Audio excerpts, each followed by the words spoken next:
Estamos en contacto con el ingeniero Óscar Ayerbe, que evidentemente tiene muy buena información. El ingeniero Ayerbe es un gran investigador, evidentemente, de los temas que se están dando en el país. Y uno que evidentemente, vaya, estoy redundando, ¿no? Me parece importante es el tema de que en Durán encontraron dos bodegas en donde, carambas, había de todo un poco. De eso vamos a conversar. Primero le saludo al ingeniero Ayerbe, muy buenos días a través de Radio Noticias Cuenca y esta red informativa para toda la región. Buenos días. Muy buenos días, un gusto para mí compartir con ustedes algunos temas de interés nacional que evidentemente son necesarios que sean debidamente analizados.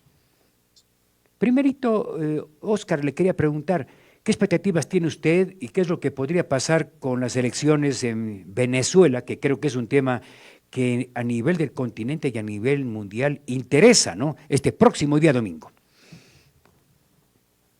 Bueno, yo estoy absolutamente consciente que en Venezuela finalmente ha llegado el momento de que se dé un giro de 180 grados. Y probablemente esta es una de las poquísimas oportunidades que se tiene para poder dar ese cambio tan importante en un país que le ha llevado prácticamente a la quiebra a una nación con tantos recursos y tantas posibilidades. Que triunfe la democracia y que se sustente la voluntad ciudadana sin las mañoserías de los fraudes que persistentemente se hacen, con mecanismos que nosotros también las sufrimos. Hay que recordar que los sistemas y las experiencias electorales de Venezuela fueron traspoladas al Ecuador para que a partir del 2007 y 2009 se puedan tener los resultados que Rafael Correa requería para tener un solo objetivo, el control total de las 5 funciones del Estado. En Venezuela funciona de esa manera, de la misma forma como desde el 2007 al 2017 operó en el Ecuador. Oiga, ingeniero Ayerbe, una pregunta, usted que ya conoce y usted ha denunciado varios temas que han quedado en duda con respecto al manejo del Consejo Electoral. ¿Es factible? Porque hay una diferencia en encuestas importantes en Venezuela, donde el candidato Edmundo González tiene una ventaja muy amplia sobre un desesperado Nicolás Maduro. ¿Es posible un fraude con tanta diferencia? ¿Qué es lo que podría pasar? Bueno, nosotros hemos estudiado muy a fondo este escenario.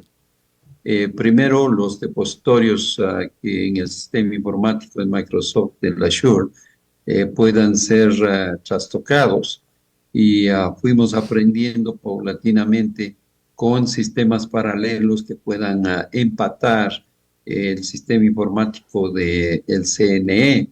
Y en esa medida entonces pudimos ya conocer las primeras inconsistencias que determinaban entre actas de escrutinio, actas de recuento y el verdadero número de sufragantes. Y por lo tanto, ya pudimos dar un siguiente paso que tenía relación con el análisis más profundo de la utilización de sistemas de blockchain. El blockchain no es otra cosa que una cadena de archivos. El archivo principal o block que esté unido con una cadena, eh, por eso es blockchain, una cadena con otro archivo y así consecutivamente se va de esos archivos. Sin embargo, se puede, al utilizar los TIPS, que son sistemas de captura de imágenes, esta es la misma acta, entre comillas, cuando se hace la captura en PDF para la colocación de la firma electrónica. Y ahí puede haber una modificación y por lo tanto, al desarrollar ese mecanismo de firma electrónica, pueden haber cambios y ya la cadena de custodia del un documento con el otro cambia. porque cada cadena, cada candado tiene una identificación, un código, un número, que es único, exclusivo en el universo, en todo el mundo. Sin embargo, esos cambios no se reportan en el CNE y pudimos constatar con absoluta claridad que cuando una acta de escrutinio tiene 43 sufragantes para las 4 papeletas en el escrutinio del 20 de agosto de 2023, resulta que en el acta de recuento para presidente tenía 300 sufragantes. Y en ese contexto era imposible que de 43 se pase a 300. Y luego para el resto de sufragantes tenía 000. Eso era absolutamente inaceptable, imposible. Es por eso que yo denuncié a la fiscal general del Estado esa anomalía tan profunda y perversa que determinaba un verdadero fraude electoral. En ese contexto, nosotros pudimos, y voy a exhibirlo, esta es la acta del 000 de los 300 votos. Y cuando ya pudimos determinar el verdadero número de sufragantes, fue cuando se exhibió esta certificación dada por el CNE con amenaza de destitución de los funcionarios de ese organismo, en virtud de que en principio nos habían negado el entregarnos la documentación y que se nos diga con precisión, certificadamente, cuántos fueron a sufragar en esa Junta Receptora del Voto, la 001 Pascuales, Guayaquil, Guayas. Y entonces tuvimos que recurrir al Tribunal Contencioso Electoral, que habían sido 116, ni 43, ni 300, ni cero. De tal forma que esos entretelones tecnológicos y de operación fraudulenta que se hace en Ecuador, en Venezuela es perfectamente posible hacerlo. Y las determinaciones y montos, recordando que ellos tienen mecanismos electrónicos de sufragio, pueden perfectamente ser susceptibles de una manipulación. Esta es la primera acta de los 43 votos que había mencionado. ¿Sí? La respuesta es sí, sí puede haber fraude. Vaya, incluso con semejante diferencia de las encuestas. Bueno, es perfectamente. Hay que entender que en el caso de Ecuador, por ejemplo, ellos tienen control con 36,000 funcionarios contratados temporalmente y que se reparten los 4 vocales del Consejo Nacional Electoral, Atamaín, Cabrera, Pita y Acero. Cada uno sugerir de inmediato y exigir que esto se haga vía concurso abierto para que las personas que califiquen puedan ingresar, pero también que se cambie los miembros de las juntas receptoras del voto, es decir, que los alumnos de quinto y sexto año puedan atenderse el requerimiento cívico electoral ciudadano, que sean debidamente capacitados, hay tiempo suficiente, son más de 500,000 estudiantes de esas categorías, se requiere 280,000, entonces hay para escoger vía sorteo y garantizar que en ese escenario, en las juntas receptoras del voto, no nos veamos en los escenarios o espacios que significa el que los votos en blanco sean rayados o se anulen papeletas para modificar el resultado final, o se haga lo que acabamos de ver. 43 actas de escrutinio pasan al recuento a 300 del presidente, 0 el de los resultados electorales de asambleístas nacionales, provinciales y de la consulta, y finalmente el verdadero número había sido 116, lo cual es absolutamente insólito e inaceptable. Y Ana Atamaín tiene que responder a la fiscal general del Estado esta denuncia presentada con mi firma y la de mis abogados para que responda por el delito de falsificación y uso de documento falso. Y Ana Atamaín no quedará en la impunidad. Perfecto, ¿no? Me parece muy interesante. Ya habrá la oportunidad de hablar más sobre este tema, ya que se habla de un cambio en el mismo Consejo Nacional Electoral. Vamos con un tema que me parece importante y que usted ya ha generado información y denuncia de lo encontrado en dos lugares, en dos bodegas, allá justamente pues en Durán, en donde han encontrado matrículas, documentos de revisión técnica vehicular, adhesivos, códigos de barra, especies valoradas. Coménteme un poco sobre este tema que pone en evidencia de que aquí se estaba generando a través de falsificar documentos un perjuicio enorme al Estado ecuatoriano.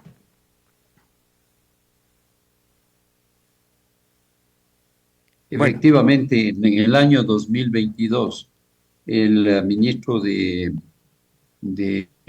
Transporte me llamó a pedir mi ayuda por las experticias que tengo en documentos de alta seguridad de Estado, pasaportes, visas, timbres consulares, etcétera, etcétera. Y por lo tanto, en ese contexto entonces, se habían encontrado conjuntamente con el director de la ANT, Adrián Castro, a miles y miles de documentos falsificados. En las primeras investigaciones se determinó que en 8 cantones habían efectivamente documentos en el que se había utilizado el papel de seguridad de la DINARDAP, es decir, la DINARDAP pues es la Dirección Nacional de Datos Públicos, y ese documento, ese papel de seguridad fabricado en Europa, en Alemania, era de uso exclusivo para los registros mercantiles del Ecuador. La pregunta era cómo así aparecían en GATS para matricular y hacer revisión técnica vehicular. Siendo la investigación, terminaron contaminados 24 cantones del país. Y como en la Constitución determina que el que conoce un delito debe denunciar, lo primero que hice es mandarle una carta amplia de todos los hallazgos a la fiscal general del Estado, al contralor general del Estado, a la directora del CERCOP, a la directora de la ANT, al director de la DINARDAP, al ministro de Transportes, de la Agencia Nacional de Tránsito, a todos, no se escapó nadie, les mandé la denuncia. Y en ese escenario, pues nadie realmente respondía como debía. Tuve que presentar la denuncia a las fiscalías de los 24 cantones con mi rubro y firma. Es decir, firmé la denuncia, que están ya en proceso muchos de ellos a nivel de peritajes, pero la ANT no hizo absolutamente nada, es inverosímil, pero nada. En las investigaciones se pudo determinar que había otros componentes de falsificación y adulteración de documentos en distintas cantones, que los vehículos podían ser, pasar la revisión técnica vehicular y ser matriculados sin jamás tener los vehículos en las instalaciones municipales o los mancomunidades o las EPs de movilidad. Es decir, que no necesitaban el vehículo, simplemente los trámites, y que los valores más o menos que se cobran va entre 200, 500, 1000, 2000, 10,000, 20,000 dólares por cada trámite. Es de locos. Estamos hablando de miles de millones de dólares, no de cientos. Solamente pongámonos a pensar que si hay una adulteración y falsificación de vehículos en el rango de 5,000 dólares, es un carro viejo, 5,000 dólares, y un carro de alta gama de 100,000, y hacemos un promedio, y cuesta 20,000, promedio de los 100,000 vehículos, y estamos hablando que son documentos falsificados, y ahí nada más estamos hablando de 2,000 millones de dólares. Yo encontré 350,000 documentos que son objeto de falsificación y uso ilegal de documento falso. Los 200,000 que acaba de encontrar la Policía Nacional en Durán, ya estamos hablando de 500,000 de vehículos en el país que han sido afectados y que la gran mayoría de usuarios ni siquiera saben que sus datos o sus documentos no son legales. Y además también he alertado, he encontrado algunos GATS que están contaminados con el narcotráfico, la narcodelincuencia y el crimen organizado. Fundamentalmente en Manabí el tema es extremadamente grave. Consecuentemente, quiere decir, ingeniero Ayerbe, de que en este momento en el Ecuador deben, usted habla, dice aproximadamente 500.000 de vehículos podrían estar contaminados con documentos falsos, ¿sería así? Claro. Además tengo, por lo menos yo sí tengo el registro de los 350.000.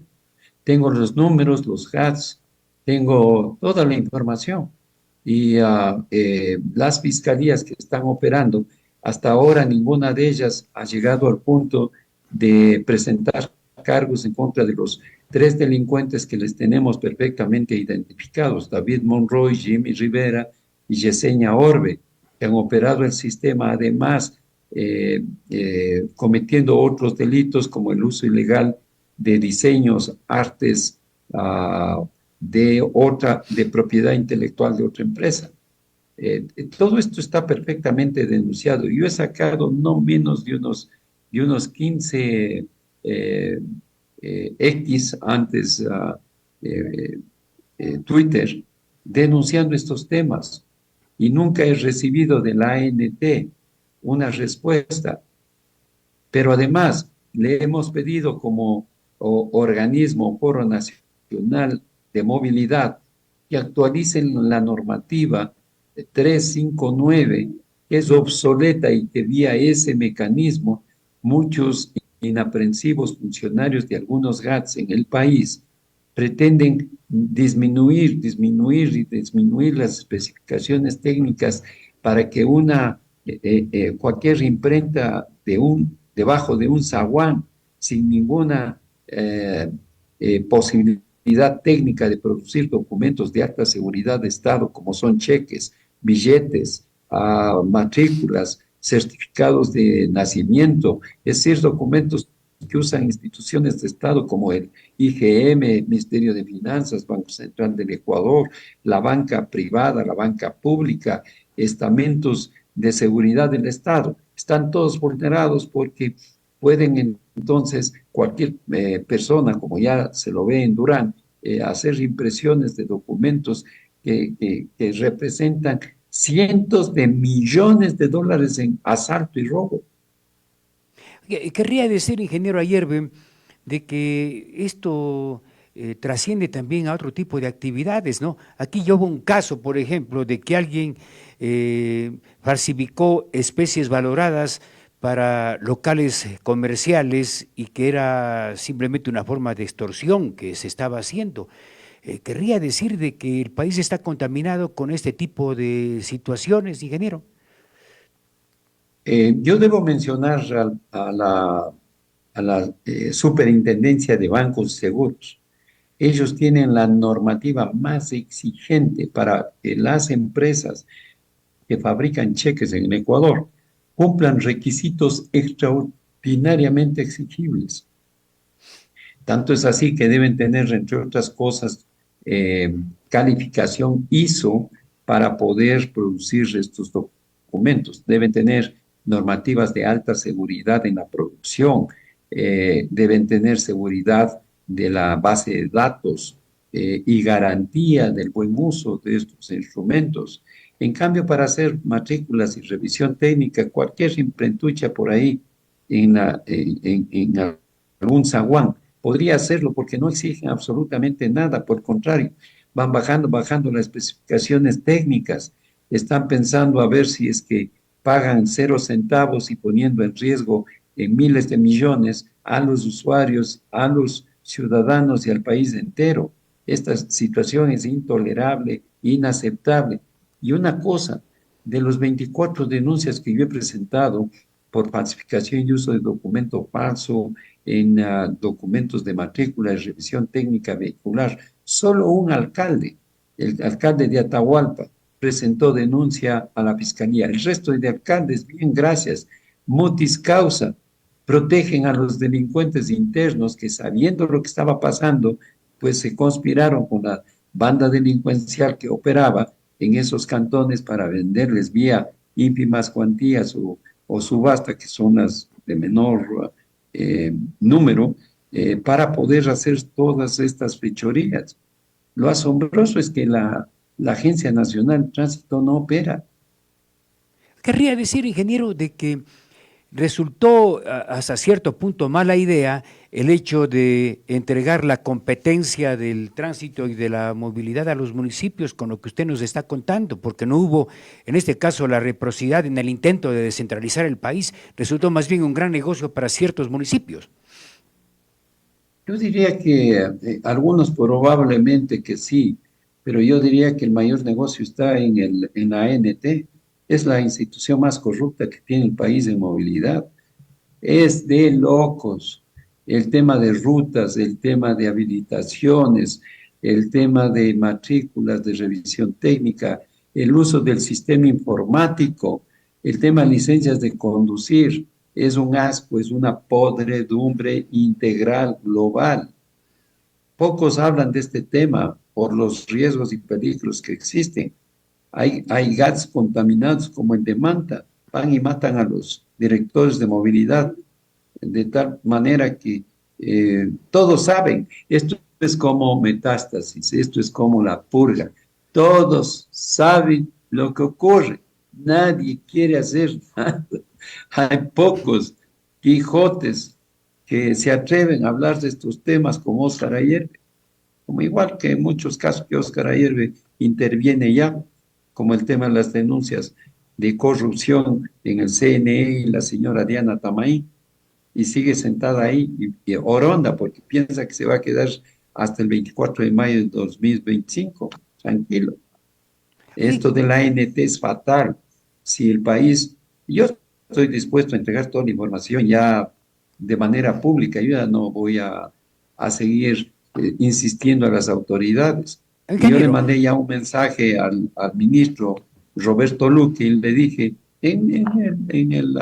al WhatsApp, no me han respondido, pero le dije, yo tengo información y quiero entregarte personalmente para que sepas cómo es de corrupta la ANT. Él dirige la ANT. oye, ingeniero, aquí me hacen una pregunta. Querría decir que con tanto documento falsificado es lo que ha permitido tanto vehículo robado, que evidentemente no deja huellas y que de pronto aparece con una matrícula diferente, y ya a través de toda esta estructura, yo diría, delictiva que se está generando en el país. Pero desde luego de eso estoy hablando. Es para eso, para los carros robados, para las transferencias ilegales, para cambio de datos, para el uso ilegal de los documentos, para todo. Es un negocio gigantesco, gigantesco. Y obviamente las autoridades lo conocen. La pregunta es, ¿por qué no hacen algo? ¿Qué es lo que está pasando? Porque tienen que manejarse ya en escenarios intolerables a extremos. Óscar Ayerbe conoce del tema, denunció. Es el único ciudadano en el país que ha presentado denuncias a la Fiscalía General del Estado en 24 unidades fiscales de este tema.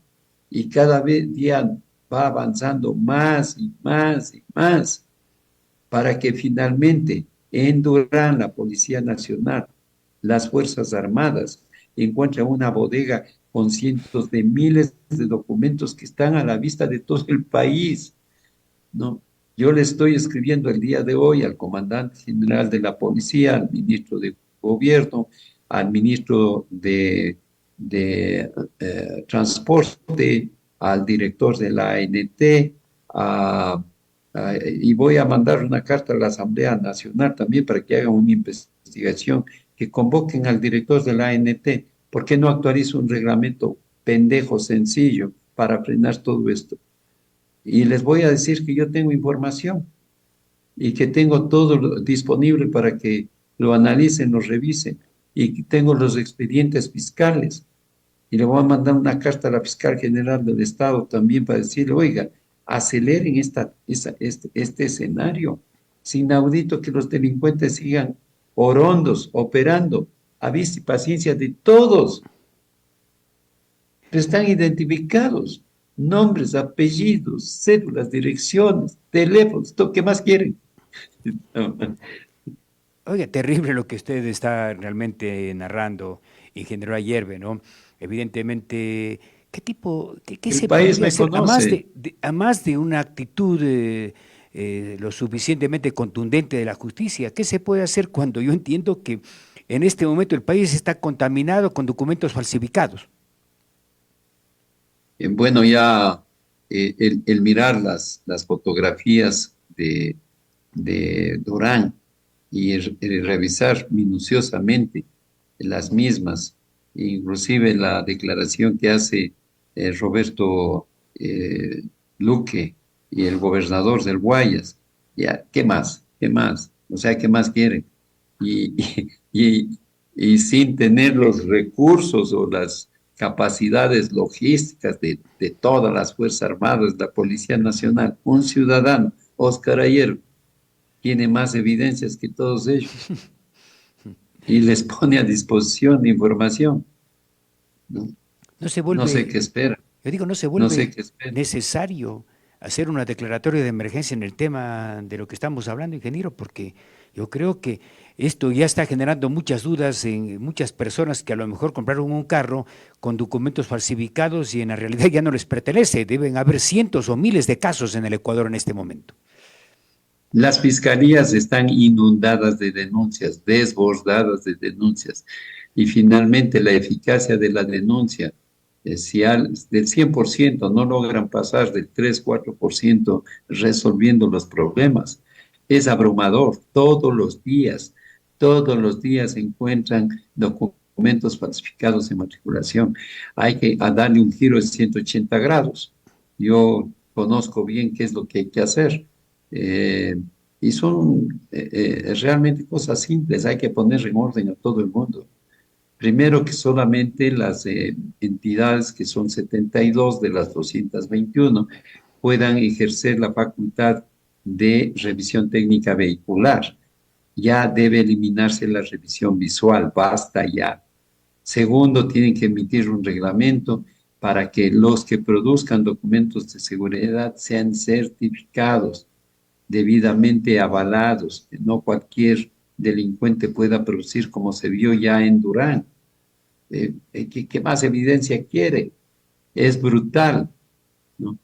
Estoy pidiendo reunión con el director el actual director de la ANT para decirle a viva voz todo lo que tengo, porque él acaba de llegar hace unas pocas semanas y, y es impresionante. La antigua directora de la ANT no hizo nada, sabía todo, no hizo nada. ¿Por qué no hizo nada? No les da la gana. No sé si por temor, O no por creo que llevar, esté o por vinculado. llevar o por temor, ¿qué cree usted? El caso de Vanessa, creo que por temor, no sé, pero, pero ahí está todo, pues, toda la estructura de la propia Fiscalía General del Estado allanó la ANT y hizo un operativo en varias ciudades, o no recordamos eso. Claro, claro. Y entonces hay que cambiar el sistema informático a Access 4.0. Eso es intolerable. Yo les he dicho, hay más de 20 usuarios que tienen el código fuente. Abren y cierran como les da la gana. Es una descarada corrupción. Estamos hablando de miles de millones, ¿sí? Y por eso algunos cantones se han tomado ya el narcotráfico totalmente. Lo que pasa es que financian campañas electorales también. Entonces, la narcopolítica y la narcojusticia es una realidad en el país. Oiga, ¿qué hacer ante eso? Porque evidentemente la gente pide respuestas y no hay quien dé la respuesta, qué es lo que se puede hacer con una estructura tan cargada, tan pesada, que además mueve millones de dólares, ¿no? Yo le voy a escribir una carta a Daniel Noboa y voy a ver qué responde. ¿Ya? Y la próxima vez conversamos por este mismo medio y si responde o no, y ahí veremos.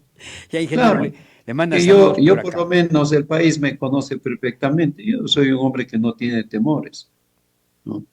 Y no es que estoy estirando la piola a extremos para que me maten, no, pero estoy diciendo lo que conozco y una lucha por causas justas e interminables.